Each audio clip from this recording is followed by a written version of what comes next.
So 1 is the time right now, and time is ticking to avert a government shutdown. The federal government only has enough funding to stay open until 11:59 Friday night. And today the House will vote on a plan to extend that deadline to September 30th.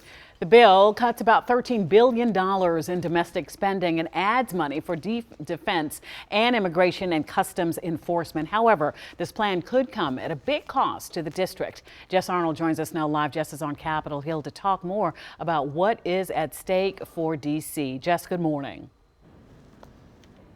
Good morning. Yeah, Allison, what is at stake is nearly $1.1 billion that D.C. would have to cut from its current fiscal year budget. While we're already halfway through that year and have used almost half of the local spending that Congress approved for this budget last year, district leaders say that the impact would be devastating and would result in immediate layoffs in critical services. So we're talking police, paramedics, public school teachers, bus and rail operators. It would also mean a stop to improvements in things like roads, bridges, public schools. DC Water said it may not be able to afford maintenance on our drinking water services.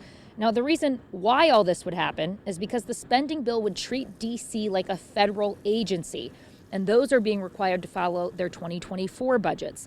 DC's is about $1 billion less than their 2025 budget, which again, Congress approved last year.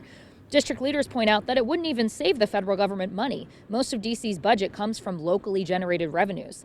The executive director of the DC Policy Center points out that this comes as DC was already facing major budget cuts, thanks in part to the federal workforce shakeup.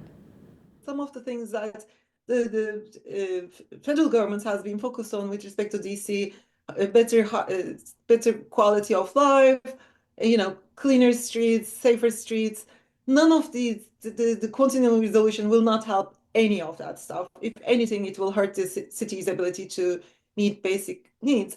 And also, the decision to revert us back to last year's spending will actually have deeper impacts because there are certain things in the district's budget that we cannot change. Now, yesterday, D.C. Congresswoman Eleanor Holmes Norton introduced an amendment to allow D.C. to use its current 2025 fiscal year budget. Now, it's also important to point out that as the current resolution stands, if the federal government shuts down, then that means that D.C.